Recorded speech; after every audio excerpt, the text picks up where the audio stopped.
So hello everybody. Today we are going to play The Count, the Castle and the Curse. This is pretty much a one-shot reminiscent of Ravenloft, Curse of Strahd, Dracula themed gothic horror RPG settings, and it is made for OSR systems. So I'm going to use the ShadowDark system because I would like to see how this system actually works, because I'm planning on playing this for Halloween with a group of players, and I've never played ShadowDark. I've watched ShadowDark being played. I've already created 4 characters.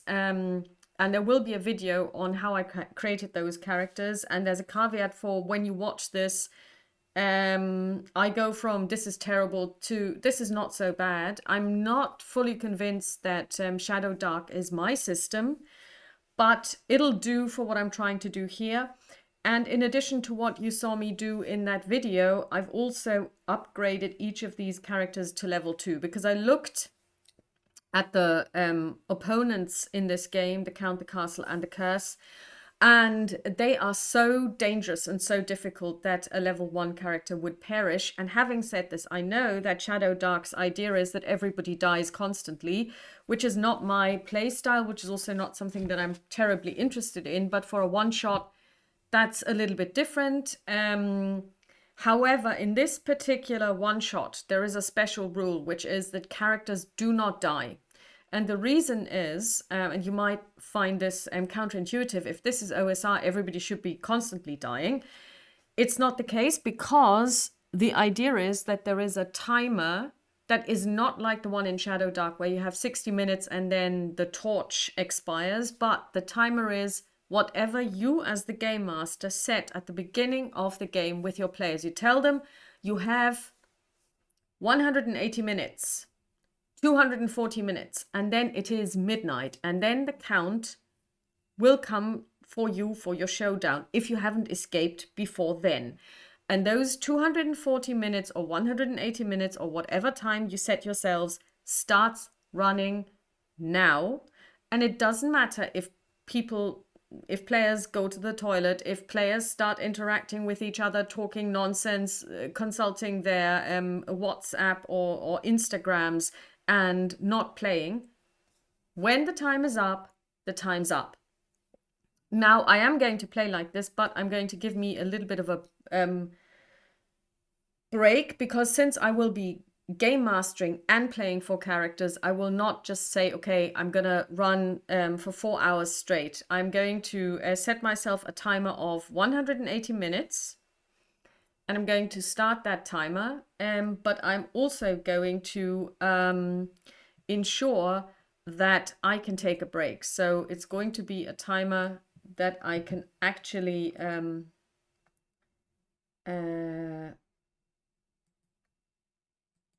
control. And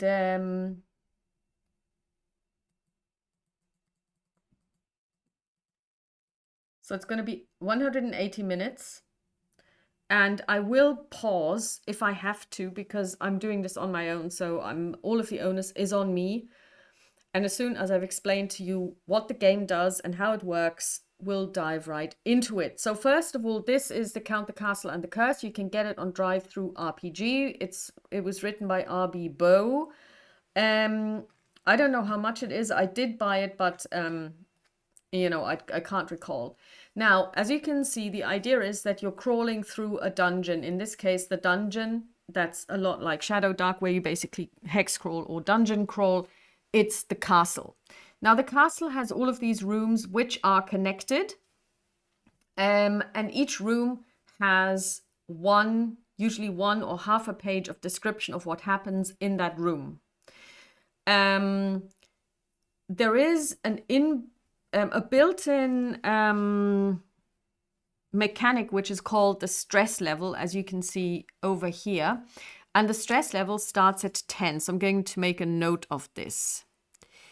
It can go up and it can go down, but it governs the DC of checks and the AC of all of the monsters that you encounter. So if you are de-stressed, if you're at 8, then Any check that you make is against an 8. Any monster you encounter has an 8 AC. If it's a 22, you're looking at a 22 DC or AC. There are different ways in which you can gain stress. So, for example, if you find yourselves in total darkness, if you are without your teammates, if you encounter certain things, then your stress level will go up. The adventure will tell you. However, there's also ways of de-stressing, and one of them is to drink blood, because what's happened is you have been infected with a certain form of vampirism, which you can use, which you can live up to, and you can exploit this because it also gives you strength. It enables you to do certain things.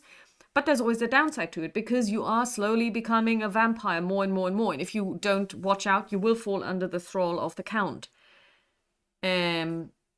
So it's a two-edged sword.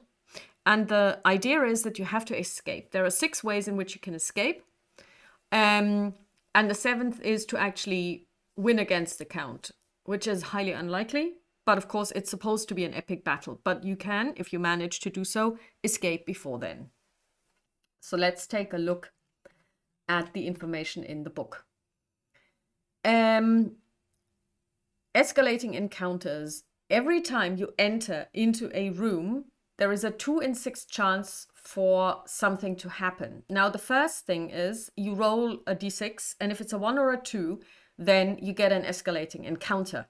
You have 6 different opponents: the other witch, the Count's animated armor, Dorothy the Spider Queen, Sister Geraldine the Fallen Nun, Christina the Seductress, and the Count himself. When one of those escalating encounters is basically triggered, you turn to the relevant fiend, as it were. So let's just take a look at the other witch. And when you go to the other witch, then you have 4 things that can happen. So let's just go to page 34.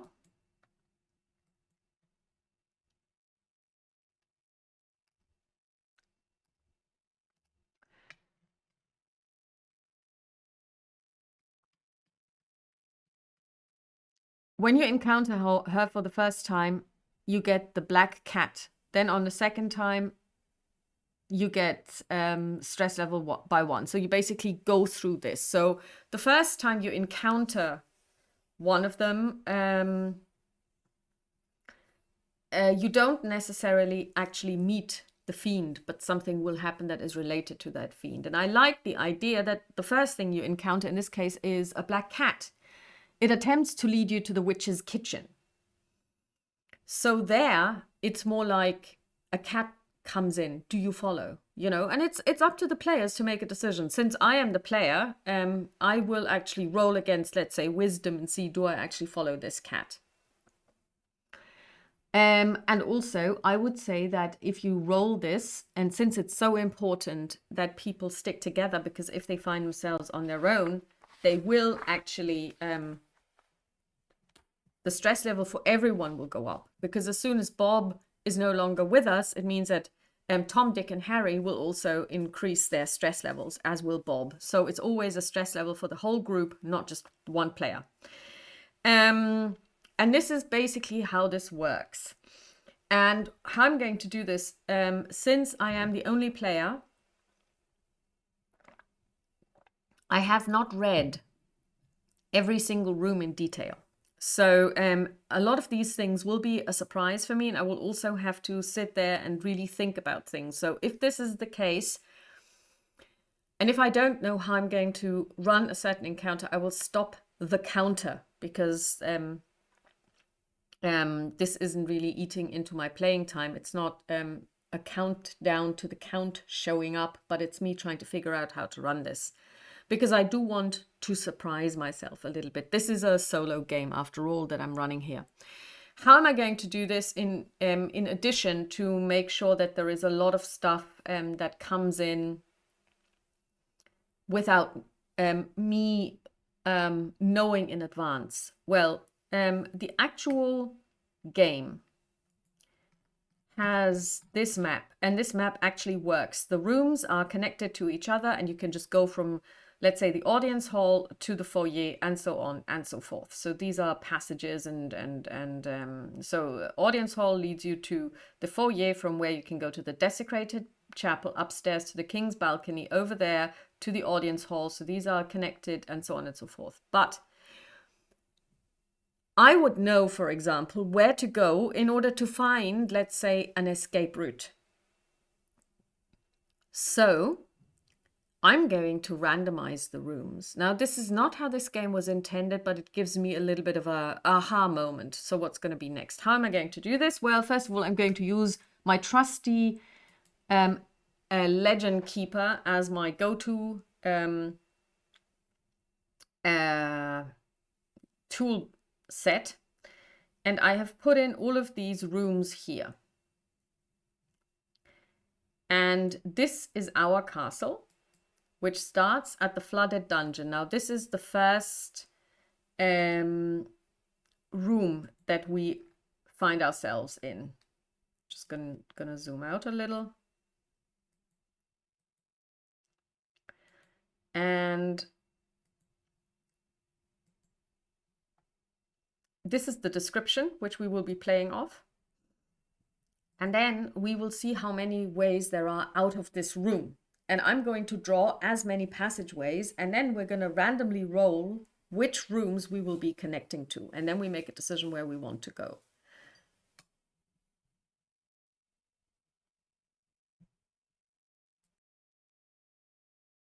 I believe that this is the best way for me to give myself a little bit of a challenge as well, and keep it interesting, and also, you know, make sure that it's a little bit like if I was playing this as a player and hadn't seen the room yet and didn't know anything, or hadn't read the book yet. This would be pretty much how this would play. We'll see how this goes. I've got all of my, I'm going to roll off screen because I was thinking of you know, in using the die roller, but the die roller isn't available in here. So we're not going to do this. I'm going to roll off screen. I've got my 4 character sheets printed off. I've got my,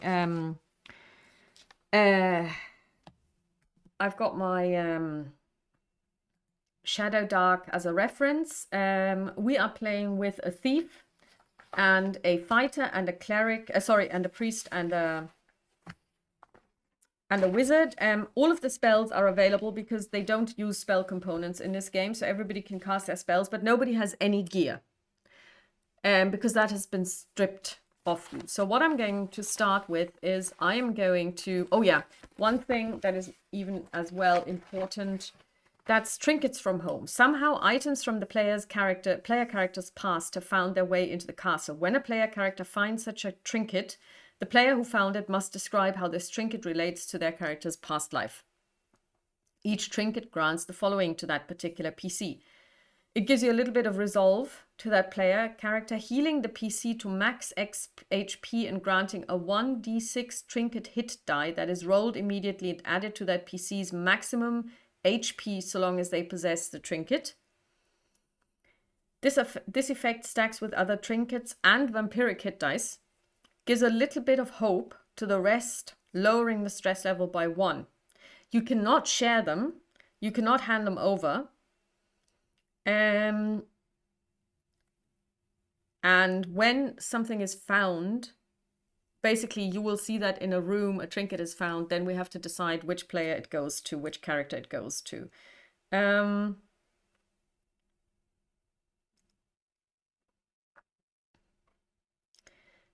We can find treasure, which if the characters continued beyond this adventure could be converted into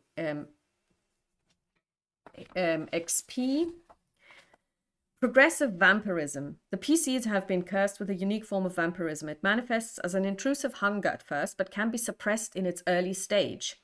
Giving into such vices, however, could provide unique benefits, but at what cost? When PCs first see blood, fresh or old, describe how their mouths begin to water. If a PC decides to consume blood, that PC gains the following: a vampiric trait and a weakness. both rolled randomly. An additional vampiric hit die, which is an extra d12 regardless of class, rolled immediately and added to both their current hit points and their maximum hit points. And the stress level gets lowered by 1. After the first feeding, a euphoric sensation washes over the PC. When presented with another opportunity to feed on fresh blood of anyone other than fellow PCs, that PC must make a wisdom save against the current stress level or attempt a bite attack on that creature.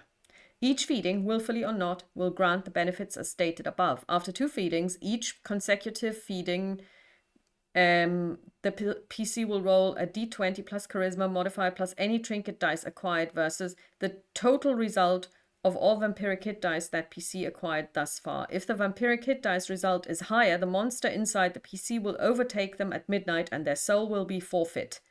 This result is revealed after midnight. So basically this is something that people don't know. That's a little bit of a gotcha mechanic. And I saw somebody commenting on this. They ran this and they said that this didn't go down too well with the one surviving character because it felt like, you know, they didn't see that coming. But then again, one can argue, well, you have been drinking blood, you know. We'll see how that goes. Since I know this, it's not going to be such a surprise to me. But another thing that is important, death and dying in the castle. The castle and its denizens are meant to whittle away at the party's morale before the count arrives at midnight. The final moments for the player characters are for the count and the count alone. Therefore, the following happens should player characters drop to 0 hit points and die before midnight. If the player character died to a hostile creature, that creature attempts to flee with their corpse into the darkness on their next turn. Any surviving PCs will find their lost PC companion whimpering in a corner in the next unexplored room with half of their maximum HP, so they have healed up. If the player character died to a trap or non-entity, the surviving player characters must drag that PC to a previously explored room. The dead player wakes gasping and screaming with half their maximum HP. In the event of a total party wipe, the player characters awaken in the last previously explored room with half their maximum HP. Time has also advanced 30 minutes. Midnight approaches. At midnight, the count approaches. Hope dwindles. Death is forever. Unless, of course, they manage to escape beforehand. And what I like about this is that this is supposed to be a one-shot. And people are supposed to have fun. There is nothing less fun than getting your character and then dying to something in the first 10 minutes. And I've actually seen this. There is a really good ShadowDark playthrough of i6 Ravenloft, and it was a duet, so I could totally relate to this. It was one game master, and he was playing with one player, and she was handling 6 different characters, and 2 of those characters died within the first 10 minutes because they fell off a bridge. Now imagine that this is a play group. Unless you have literally dozens of spare characters prepared, for those 2, the game's pretty much over and the game night's done. That's no fun. So I really like this. I like the idea that I would say even, you know, since one of them now is removed, he gets dragged, or they get dragged off into the darkness. It means the stress level goes up for the whole group. And if somebody dies, you know, watching character death also means stress level goes up. And so I think I like this idea behind it, because it means that you will not actually lose your character and then it's over and I'm going to hand you a different character, which of course you can do. You can say, okay, yeah, you're going to rationalize this. Oh, there is another, whatever you were, thief, and here's a prepared thief character, and you just ran into them because they are also trying to escape from the castle. These are all possibilities. But I like this a little bit better. With regard to the stress level, Horrors loom around every corner of the castle, and horror is challenging to pull off properly in certain tabletop games, and that is true. To symbolize the increasing dread of exploring a vampire lord's castle, player characters roll against an alternating stress level, which accounts for every player facing D20 roll within, and that includes NPCs, friendly NPCs, within the adventure, and will rise and fall based on the horrors witnessed and actions taken by the PCs. It's always revealed to players. Players always know what the stress level is. So if you're going to play this, somehow you have to make sure that you either broadcast this if you are using an online role-playing game tool, or if you're sitting at the table, you have to have something like a little bit of a dial or whatever. The stress level begins at 10. It cannot go below 8, and it cannot go above 22. It determines, as I've already said, the armor class and any ability check, skill check, saving throw. Only players and friendly NPCs roll against the stress level. It will increase by 1 when you witness a horrifying event. Like if one of your teammates drops to 0, that's horrifying. At the beginning of every real-time hour, a PC acquiring the frightened or paralyzed condition, a PC rolling a natural 1, a monster or enemy rolling a natural 20, a PC dropping to 0, and this is not revoked if the PC is stabilized. The stress level is increased by 2 if any PC is in total darkness, any number of party members are alone or separated from the group, a PC is considered dead, see death and dying, within the presence of the count. It gets reduced by 1 when you share a strong drink, but then you have to make a Constitution save in order to ensure that you're not poisoned. A PC rolling a natural 20, a monster or enemy rolling a natural 1, finding a trinket from home, a PC gives in to their vampirism. So I really like that. It sounds like a lot of bookkeeping. So this is one of the things which you have to have open when you are playing. You have to, as the game master, be on top of this. So I don't pretend that I will be completely on top of this, because obviously I'm doing this on my own, and I'm also handling for PCs, but we'll see how this goes. But I will now start with the prologue.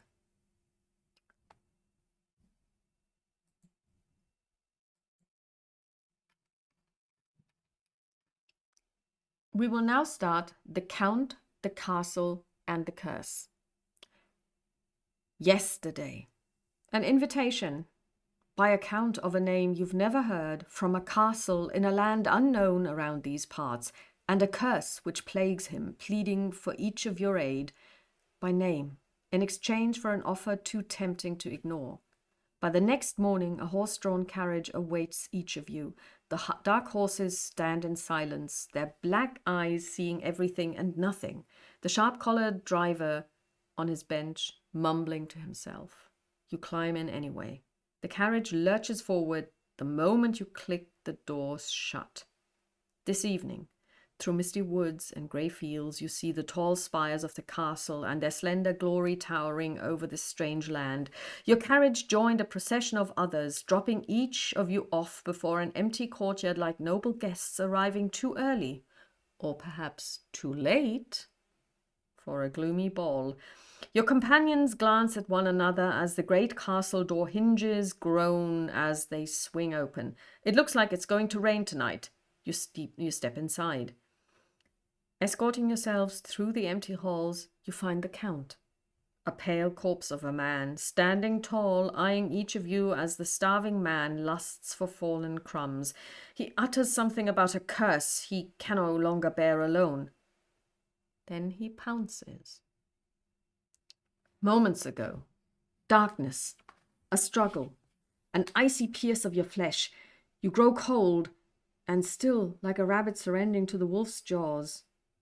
Yet now you wake, but something still sleeps within you, hidden beneath that heart-racing urge to flee the Count, escape the castle, purge the curse, or die trying.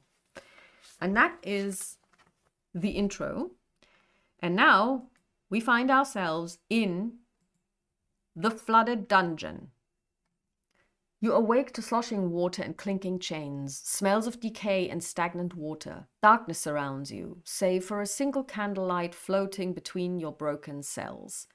You're dangling above the water from a single fetter. Slipping out of the chains will make you fall into the water. 2 in 6 chance of your splashing to douse the candles, putting the room into complete darkness, which means +2 to the SL. Now, I have no idea how this is supposed to work, which is why I am going to give everybody the chance to do a dexterity check against DC 10, because that is our current stress level. So we're going to start with Frances, the thief, and she's going to roll, and she has a +4 to her dex. And she rolls a 19, 23. She is fine. She slips from the chains and nothing happens. Next up is Maeve. Her dex is +1. She does a 15 +1. That's easily beating the 10.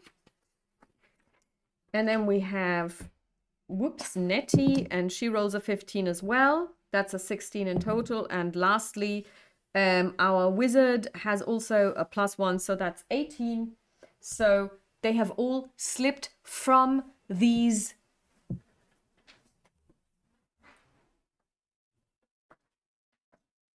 chains, and now we start the timer.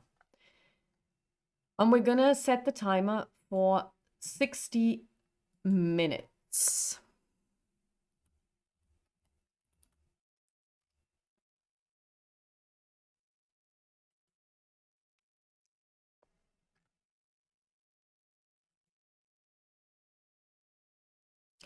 And it's now going to run.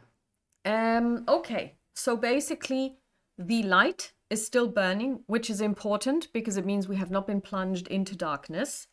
So let's take a quick look at our surroundings. We can hear soft snoring from a stranger inside a hanging cage. He's a scraggly old man, and his limbs are dangling from between the bars, and we go to him and we wake him up. Oh, hello, strangers, guests, friends.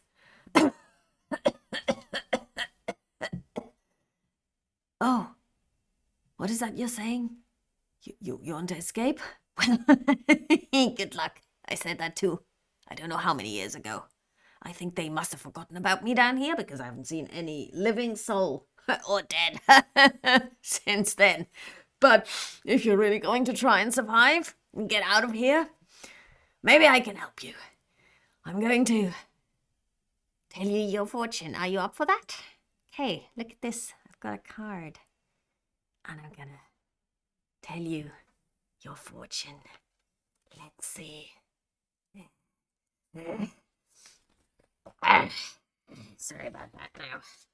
I don't know how long I've been down here, like I said. But, you know, let's see. First of all, it's going to be really difficult to get out of here. Lots of people have tried and failed. You must be wary traversing the castle. You must not let the stress get to you, you know, when you suddenly plunge into darkness, or if one of you kicks the bucket, you know, that'll really stress you out, I can tell you that. You mustn't let your hope or your lights go out, because there's always hope. As long as there's light and as long as there's life, there's hope. Here, take my candle. And this, I believe it belonged to one of you. Smells like home, doesn't it? Find more trinkets from your past. It'll give you the courage to push through. Now, quickly, your fortune. I see a beast. The most obvious route. The door in which you came in. But will you honor the doorman's request? His price may be too steep on your conscience. I see a ghost. A shell of the man whose love led towards his demise. Could you restore what he lost once more? Or I see a priest. His life's in jeopardy as we speak. His prayers could restore an escape once forgotten. And then I see, what is that? Oh, I see a raven whose wingspan eclipses the moon. She offers a lofty escape in exchange for gold and silver. I see an enchanter who's written a recipe for retreat. Find the ingredients and you might find home. And there's but one more path to freedom, one that has led to the deaths of many before you. But should you prevail, the Count's power might cease forever. I see before me 3 artifacts which may aid you. I see a tome infused with the Count's power, resting on a throne fit for a king. I see an ancient symbol of hope. Find the mother, the last bastion of light. And I see a sword, a great weapon of vengeance. Go to a place of great heights where the stone itself beats with life. I see that these are your fortunes. Use them well or perish like the rest of us. Midnight is coming. He will come for you. Prepare. And we get a candle, which we're going to take note of. And 6 matches. So I don't know, and this is something that I find a bit difficult because it doesn't tell us how long the candle will stay lit, how long you can light it for. And 1 trinket, which is the mother's perfume. And we're going to give this to, I would say, to Francis, the thief. And the reason is that their background is noble. I mean, I rolled these randomly like you do in ShadowDark. It doesn't make sense, but still. So it would make sense that a noble man's mother would own perfume. So Francis has the trinket, mother's perfume. And now we're gonna stop the timer because I want to reread how trinkets work. So let me see. We've got a trinket. And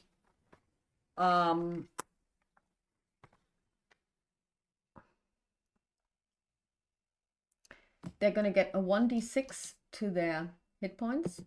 And it's a 6. So Francis now has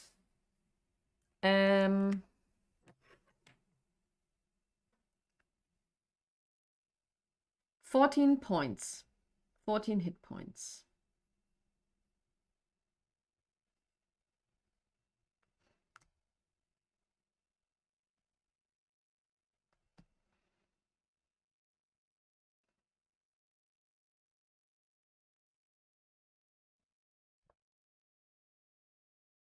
And we're going to lower our stress level to 9, sorry, because we got 1 trinket.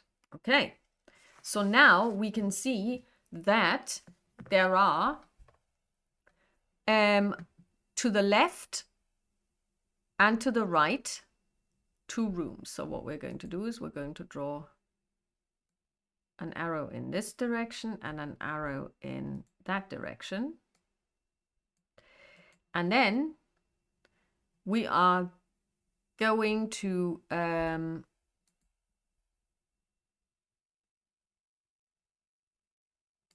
go here and we're going to choose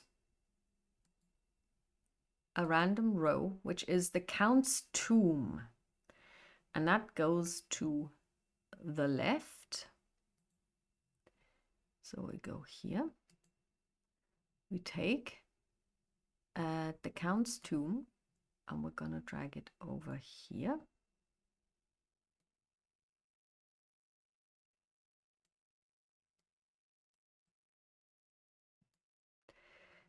And we're going to toggle it locked. And then we are going to choose another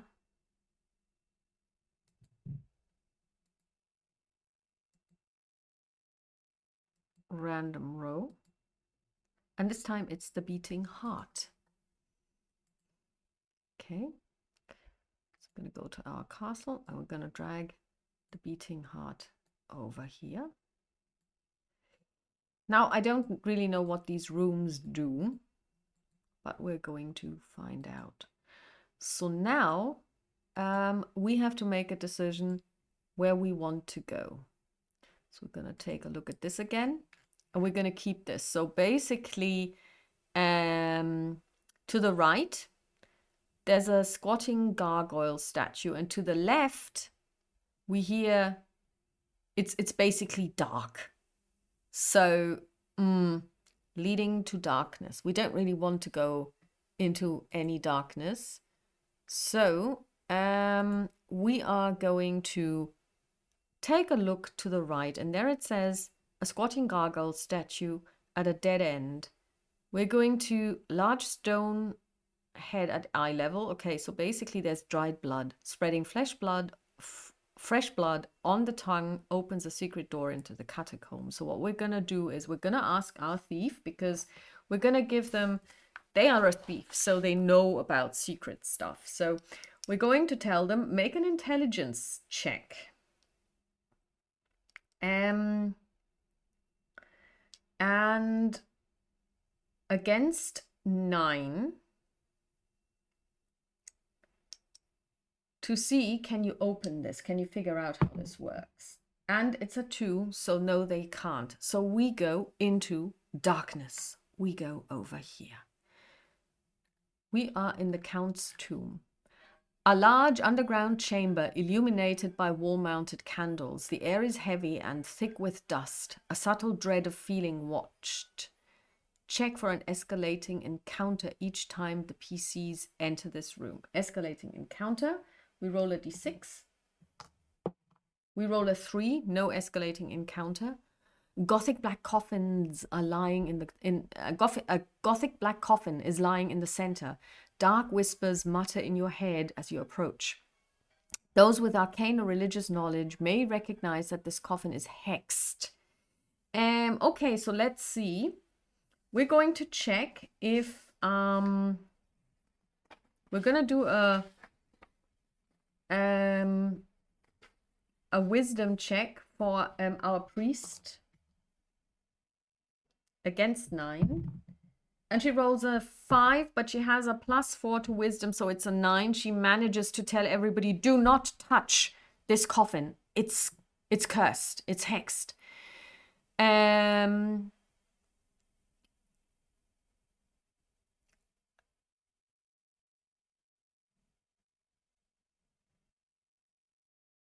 There are 3 standing coffins nestled in 3 alcoves. All are empty at first glance.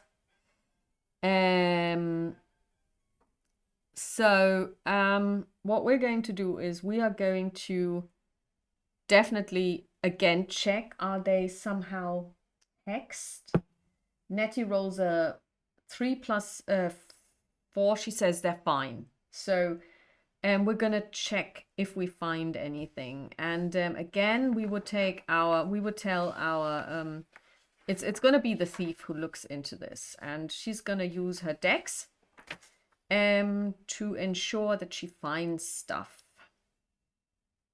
Having said this, is it dex? I would say it is. Well, it could be intelligence. So she rolls a 5. So she finds +4, because to me, thieves do dex checks. They basically use their hands to do stuff, and she finds a dagger, which is threaded into the cushion. So, and she's going to keep this because that's her weapon of choice. Then the second one simply has a shirt of chainmail in the cobwebs. That's easily findable. You don't really need to do anything. So we're going to give the chainmail to our fighter. That is Maeve, and chainmail is, I believe, +2.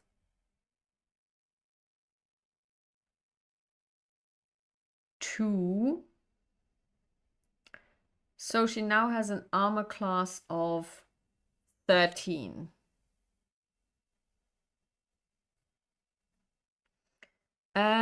And then we find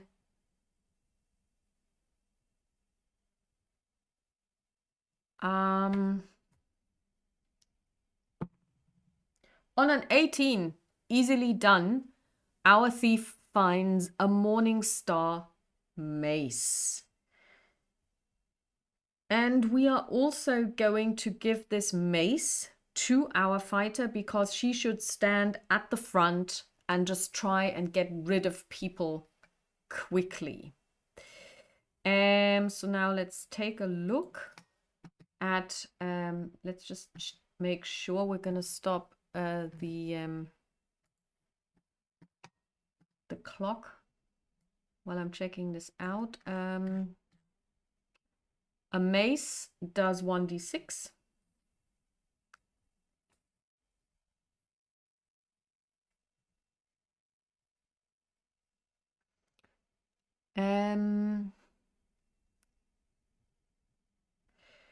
Does attack +2 and a chainmail. Oh, it's a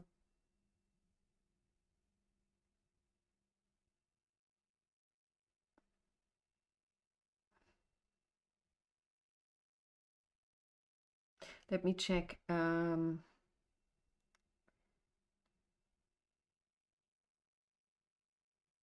Oh, she's at 14. Okay, so she's actually got an armor class of 14 now because she's got a chainmail, which is cool, but it means she can't. She gets disadvantage on stealth and swimming. Okay, so that's good. Let's take a look back. There are no ways out. So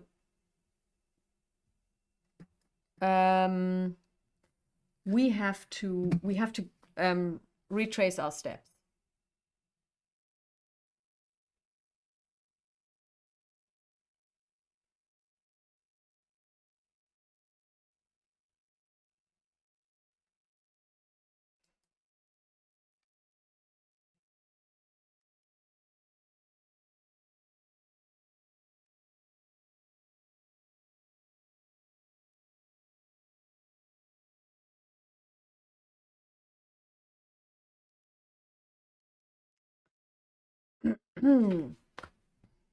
Okay.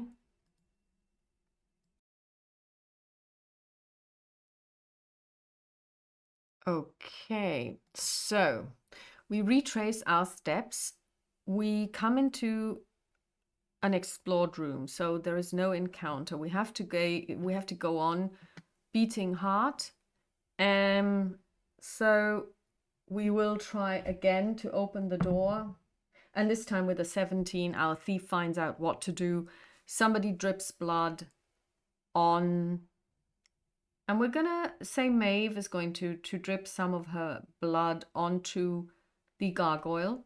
And now everybody needs to make a wisdom save. And Maeve manages, well, Maeve would probably not vampirize herself, but you never know. So next up is Nettie. On a 17, she's fine. 19, that's fine for Tuck. And oh dear.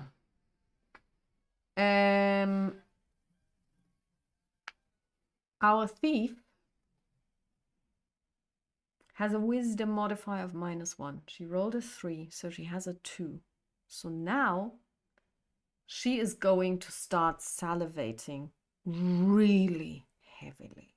And she's going to eye that blood and the bloody hand of Maeve. Okay.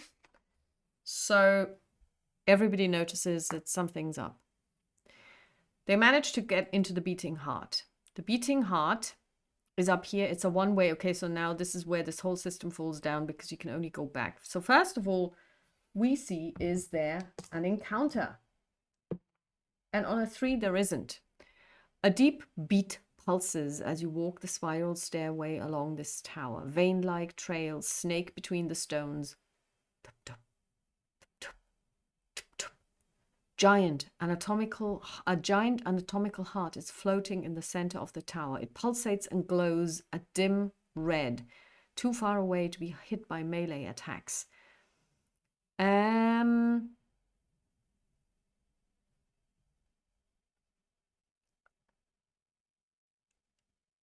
Okay. Now, a living heart, a beating heart. Did he give us anything about the beating heart in his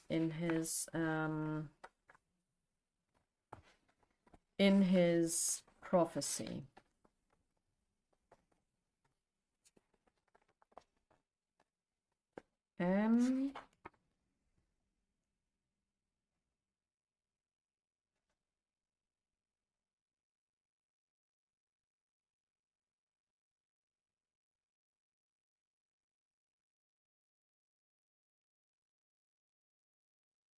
Actually, no. That is really weird because he doesn't mention it. So we see this beating heart. Would we think to destroy it? Because it's just floating there. It's not really doing anything. Do we feel that we would like to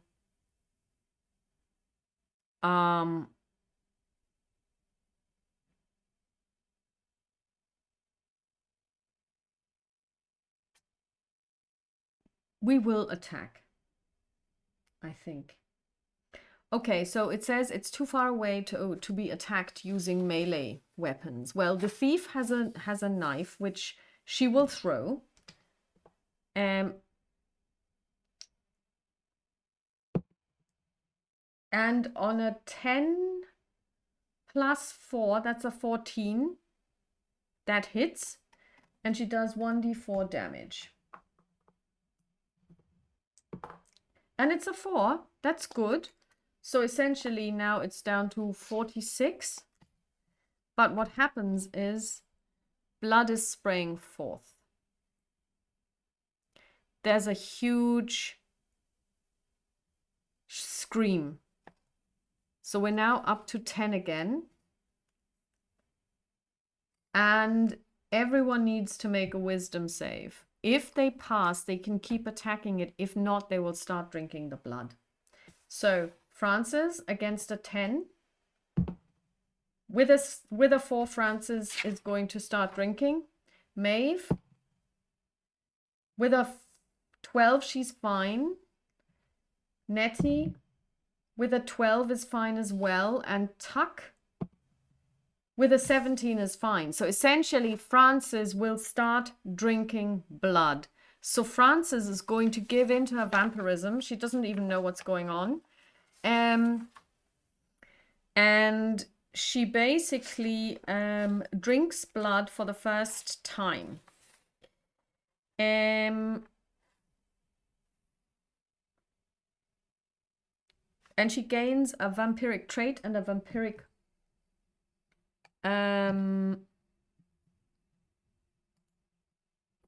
weakness. The trait that she gains is she can climb on walls and ceilings as spider climb. Okay, so we're gonna write this down. She has spider climb.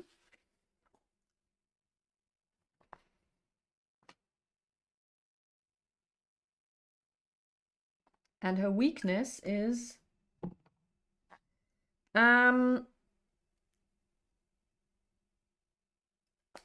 disadvantage when exposed to sunlight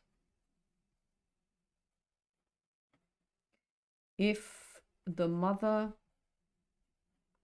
or sun sword are present. Okay. But she also gets a d6 immediately. No, a d12. 11.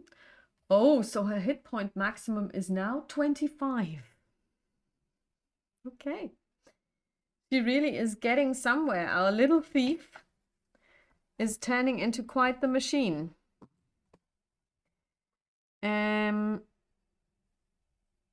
she has a 1d12 vampiric touch. Hit die. And we lower the stress level by 1 down to 9. So now, as of now, she needs to make a wisdom save before she can actually, you know, in order not to drink again. However, the heart now is 46. So, but it's screaming. They're not gonna actually, I mean, they've seen her drink blood. They are all disconcerted. They are not going to stay. They're gonna retreat. So we're going to go here and we're going to have to do the following. We're going to have to just decide that there is another room that we can go to. I mean, this is the downside of this system, but I think it's still a better system than just randomly walking around, well, following this non-randomly. And we're in the desecrated chapel.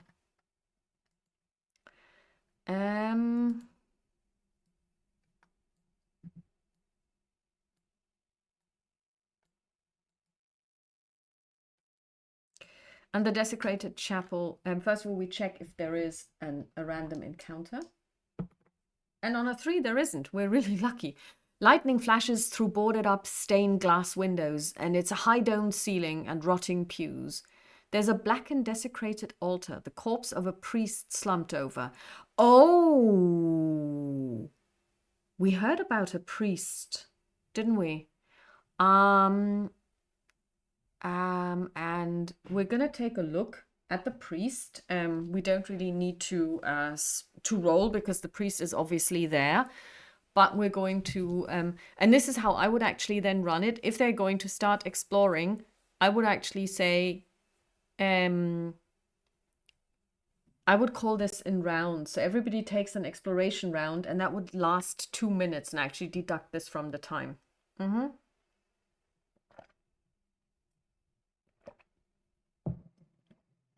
Okay. There's a writing on the altar surface written in blood. Christopher, purify, ring the bell. A PC with a religious background can purify the altar using the censer. Okay, I do think that actually, because when I play, I mean, I play clerics. Actually, I like playing clerics. She would actually do this. Nettie would take the censer and she would purify this. Whoops. And we need to roll a wisdom check. We rolled a 17, plus 4, her wisdom is 21. The current stress level is 9. So we have managed to use the censer. And it is cleansed.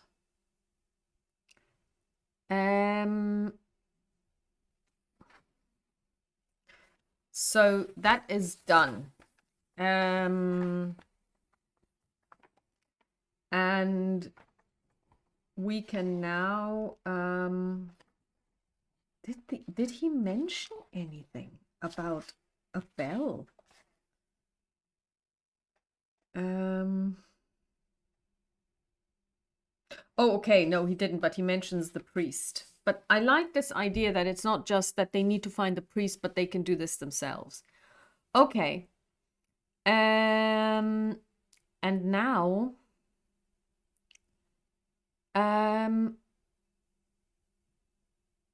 we are going to, I mean, okay, I'm going to eat my words now. What we're going to do is we are going to take these 2. So, because I think we've now done enough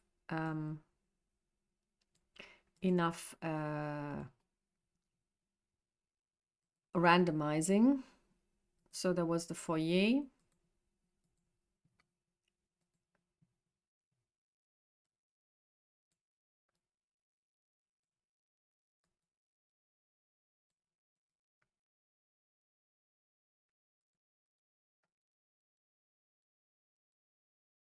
And then we had the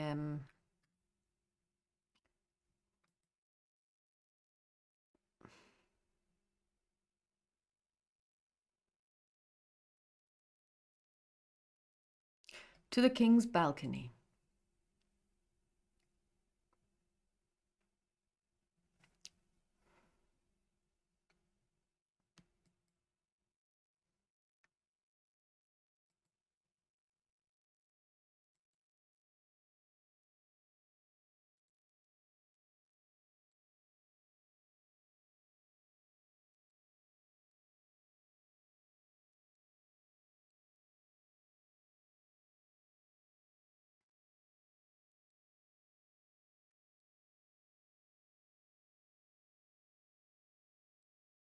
I think since we can see that there is a staircase, I believe we would actually take the staircase. So we would go here. And we need to check if there's a random, a random encounter. On a 5, there isn't. The high balcony overlooking the desecrated chapel is 50 feet below. The storm outside pounds on the domed ceiling. An intrusive thought to jump whispers as you glance over the ledge.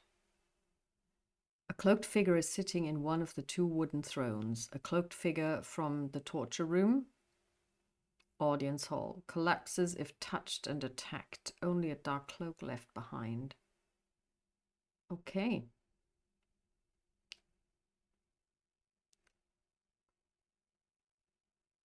Okay, so we can't do this because now I know what would happen.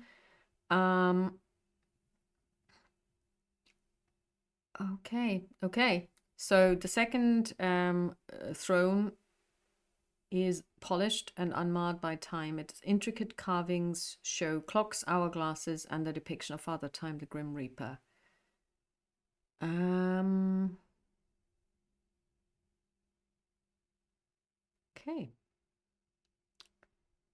Okay, that's interesting because obviously now that I know what would happen, I can't roleplay this, but I really like the touch that if you sit down on that throne, you see what the desecrated chapel was like in the past, and that you hear the church bell and you see the echo above you and the whitewashed altar slides open, because that basically reveals to you, even if you hadn't consecrated the altar again earlier, you would still be able to see this vision if you decide to sit down. I really like that.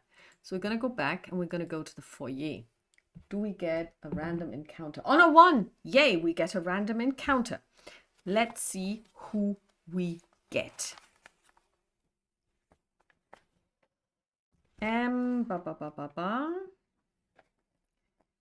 So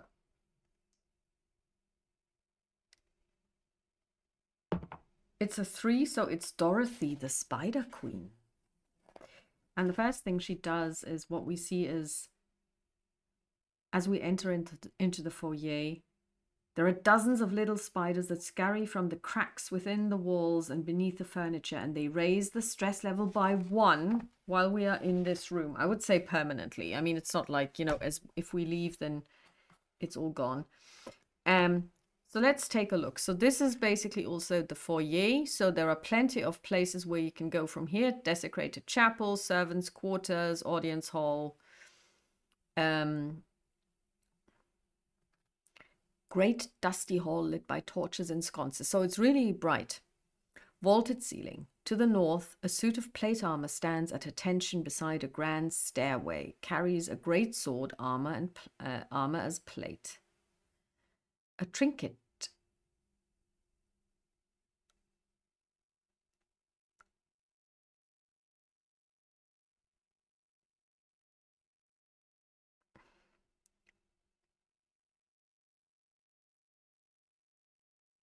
Okay. So basically we're going to take a look at the armor. And we can see it's carrying a great sword, which we are going to take because we need weapons. So it means we're going to get kicked. And of course, it would actually be our fighter who picks it up, and she takes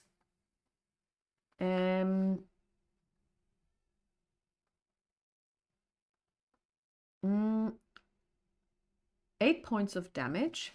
So she's now down to 8.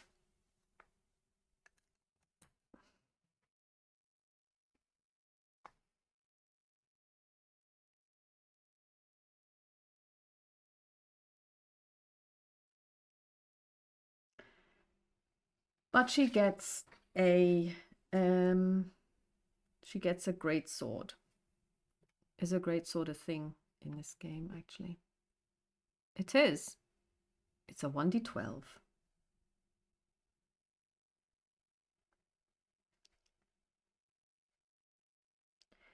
Which means she's going to give her mace to our priestess. And she has a mace, which is +2 for her. And it does 1d6. Okay, so now we have 2 people who have who can do some melee, and we have a trinket, and that's the pipe. And I would say that Maeve, she is a dwarf. This would be a family heirloom for her. She gets the trinket pipe, and she gets to roll a d6, and she gets a 6. So her total hit points is now 22, and she adds it to her current, which is 8, so she's now up to 14. 1d6. Perfect. And the stress level goes down by 1 because we got a trinket. I'm really liking this mechanic. I think it makes perfect sense. So now we're in the foyer. We have to make a decision. There are, we can go back to the desecrated chapel. We can go to the organ room. We can go to the living gate. And we can go to the audience hall.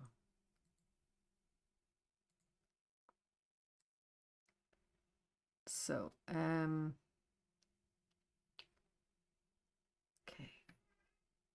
Organ room.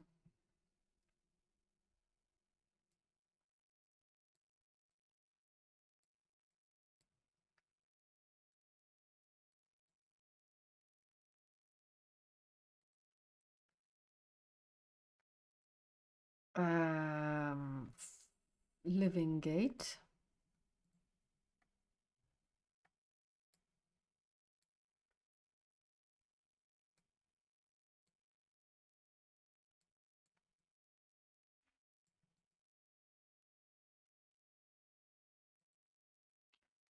And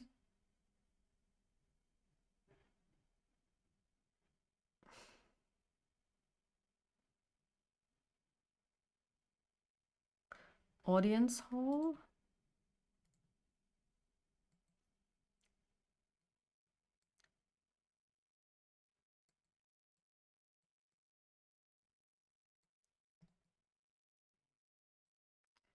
And mess hall.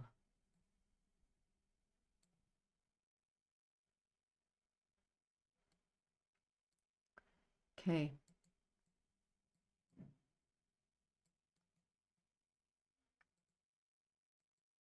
Now the point is, would we actually go, because we can hear music from the organ room. I don't think we would go there.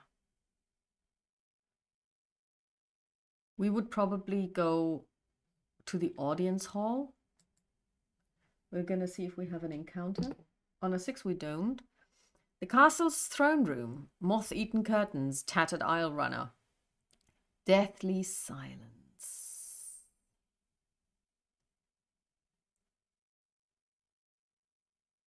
Okay. We've seen this cloaked person before.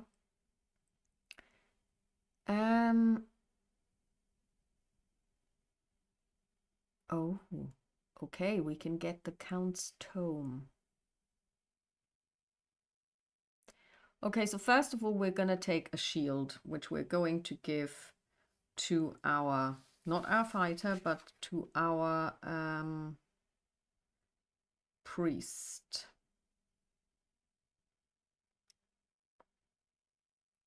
So she now has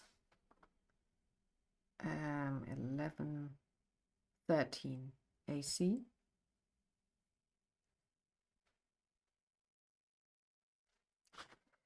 And we see this tome. So we're going to try and see if we can decipher anything about it. On an 18, easily, our arcane intelligence, that's 20 against 9. That's fine.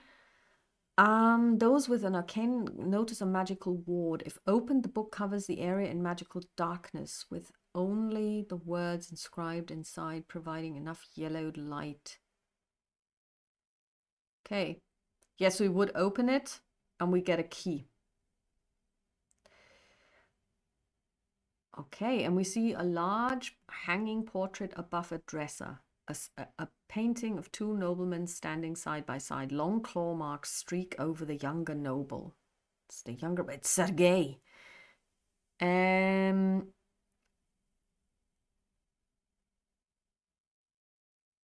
Okay. Okay.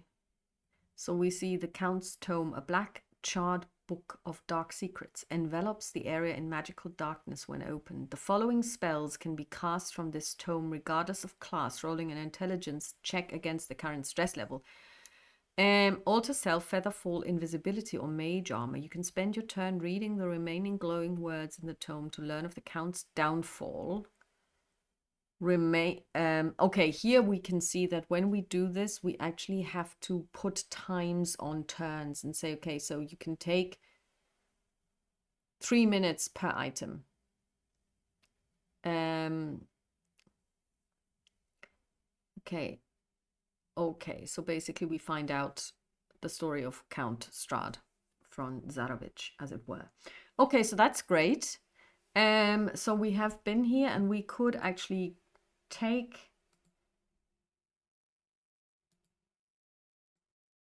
the next one and go to the servants' quarters.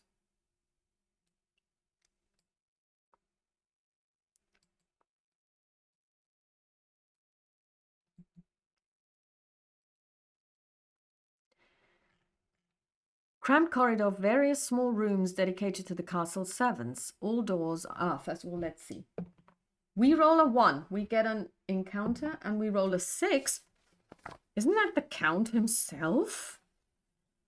Yeah, dearie me. Okay. A sealed note rests under a wine glass filled with blood. Inside is a letter of mock apology as well as a peace offering.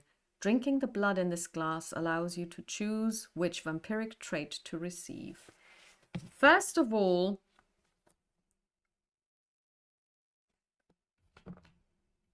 Maeve needs to,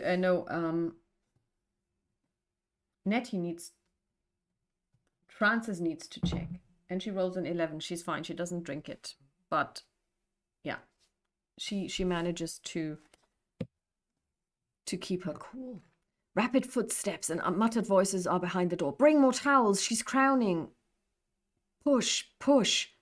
As you approach the door, followed by a painful groan only a new mother in labor could utter, a piercing cry of a newborn as the door is opened. Inside, the room is silent. Old bed frames and sheets covered the furniture, have been pushed up against the walls. A baby bassinet rocks gently in the center, covered in old and fresh blood. And we find a newborn child still covered in blood and fluids. Okay. Let's see if... Oh, she fails. She fails. She basically...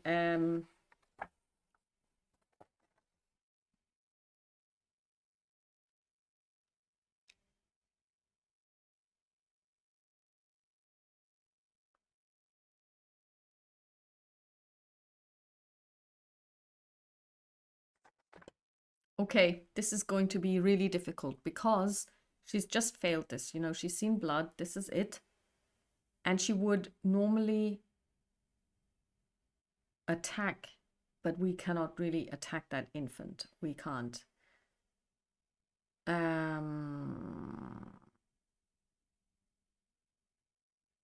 Well, we can, but the others will have to do something. The others will have to make a decision. So this is an interesting role-playing thing. So let's see. She is going to try and bite the baby. Maeve, nobody's having any of this. So Maeve is going to make a strength check. She's going to attack her using her strength. On a 6, she misses. Nettie is also going to try and hold on to her. On a 15, she does. But I would say that this is where now normally the players would be interacting and discussing this, and that's where the clock is ticking. So we managed to keep her from doing this, but somebody gets the trinket, and it's your sibling's favorite comfy banky when they were a baby. And this, I think, I would give to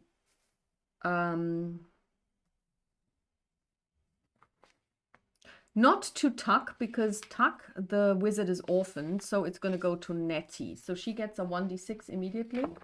On a 2, so she has 10 and 10 hit points, and she gets a 1d6, plus she gets the blanket, and we lower our stress level by 8. I'm really enjoying this, I have to say, but I don't think I will be able to keep this up for 4 hours because that's just too much to handle on our own.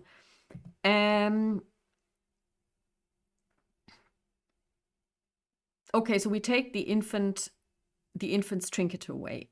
The infant keeps crying. Do we know what to do? Well, we will keep well, actually, we won't do anything because we're still trying to subdue Maeve. So basically, we have an escalating encounter. We're going to see who we get. We get a 5. That's another one we haven't seen before. The number 5 is... oh, no, we have. It's Dorothy the Spider Queen. A strange orb, completely made of webbing, appears in the corner of the room. Oh. And it looks like Nettie.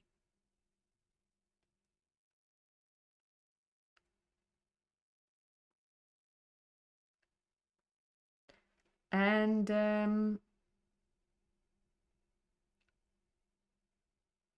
everybody needs to make a wisdom save. Nettie fails because she sees herself.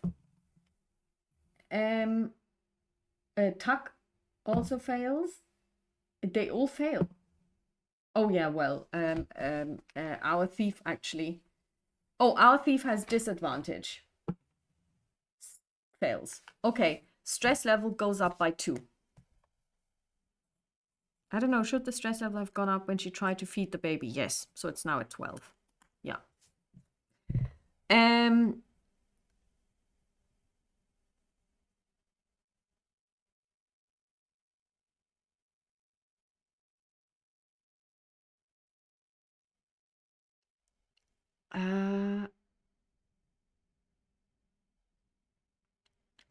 Okay. We can now go over here and it will take us, let's see, it'll take us to the reception hall, which kind of makes sense.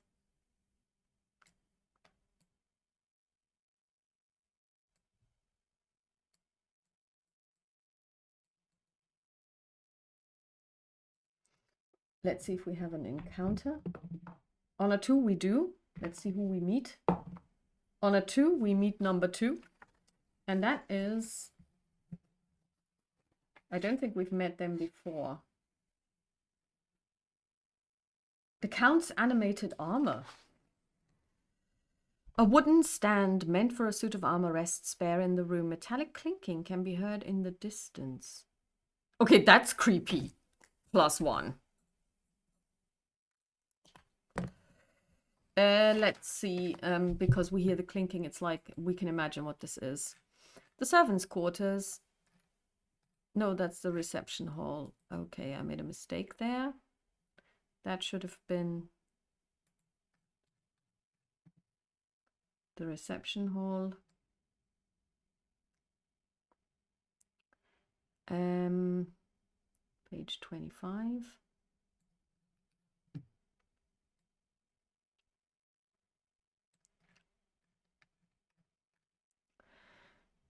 Classical music from a gramophone. First of all, yeah, no, we have done this. Decorations for a wedding party cover the room. The candlelight here trembles and flickers. Several people are here. A sharply dressed waiter approaches you. He offers champagne on his tray. I'll take your gifts for the happy couple now.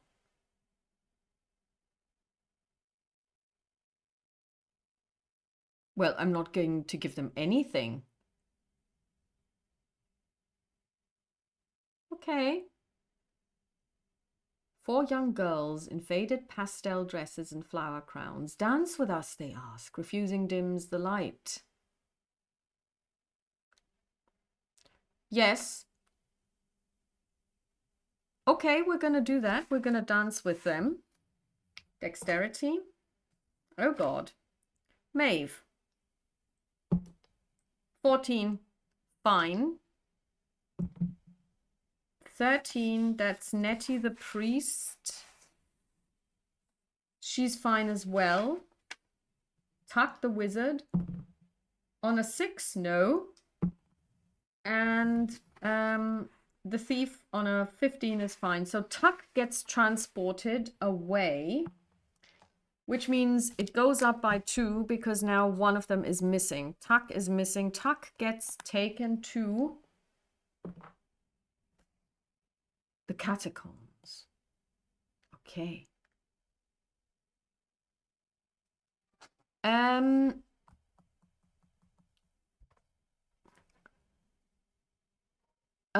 Okay. So now Tuck is gone. And we're going to take a look at the catacombs, where Tuck is on their own. Oh, dearie me.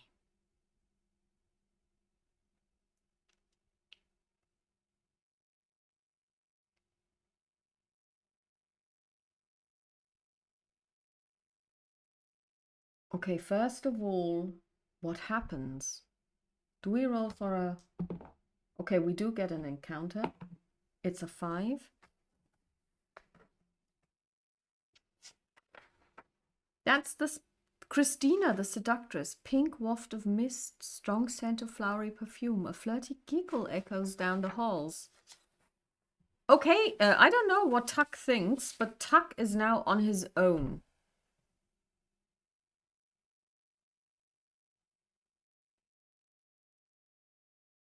It's a stone crypt, most illegible or crumbling.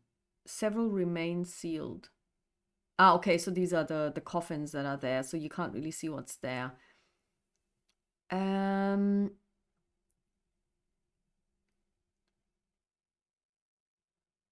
Okay.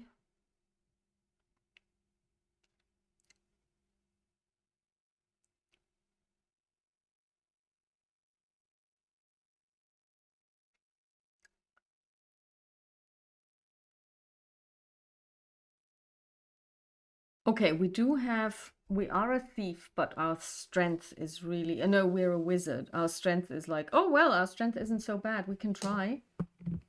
Okay, we don't succeed, but we didn't roll too badly either.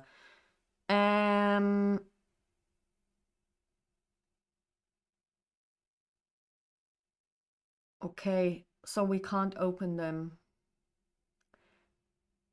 But,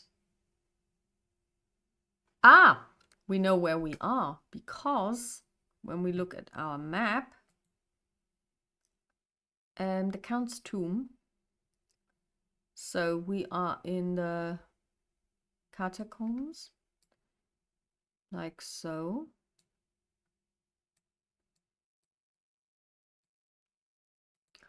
This works surprisingly well.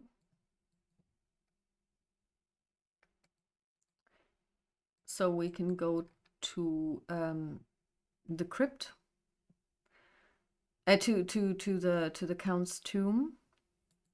We can also go to the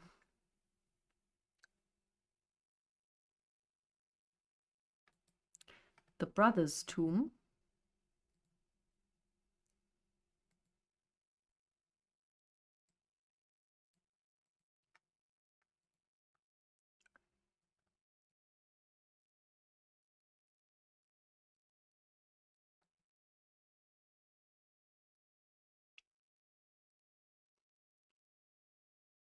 And we can go to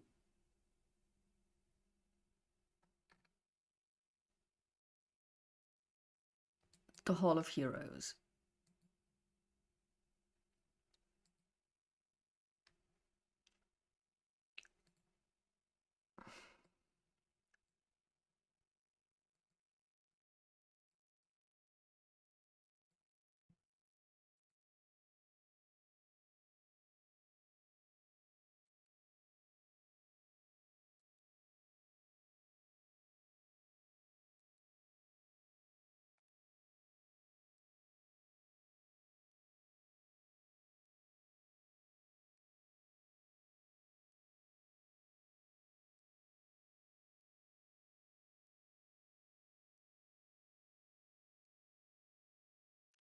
Now, the point is we would go to the Count's room, because tomb, because we've been there before.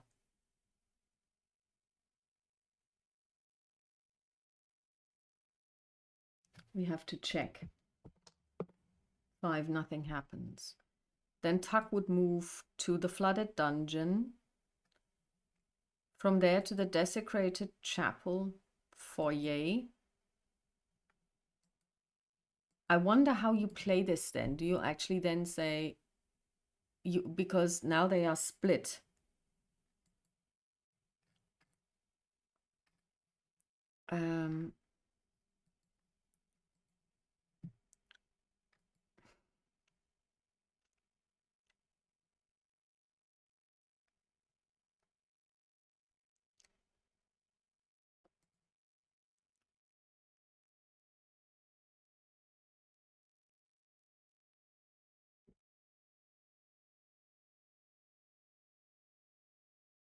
So now this is interesting. I don't know how you would handle this in this scenario, because then the party would be split and you would basically have to, I'm not sure how you would do this with regard to the time, because when you say, okay, this guy has been, in this case, moved, what do you do with the others? So basically you would have to stop the timer and then play with everyone separately and make a decision what they want to do, and everybody then does it in real time. And then you basically, once they meet each other again, you say how much time has passed. That's difficult, unless I would play it this way, that when one of them fails, all of them get teleported. I think this is how I would do it. Okay, now we've been playing for, or this whole thing has been going on for almost 1.5 hours or so, maybe 2. I'm going to call it a day. I'm not going to keep playing because actually this is too involved. I'm really enjoying this, and I think it makes perfect sense the way it's been set up. I like the mechanics. I will definitely play it using ShadowDark. And I have to say, I can only really recommend it. The Count, the Castle, and the Curse has really nice mechanics, and I think it's a perfect one-shot dungeon crawl for Dracula fans. Talk to you soon. Bye.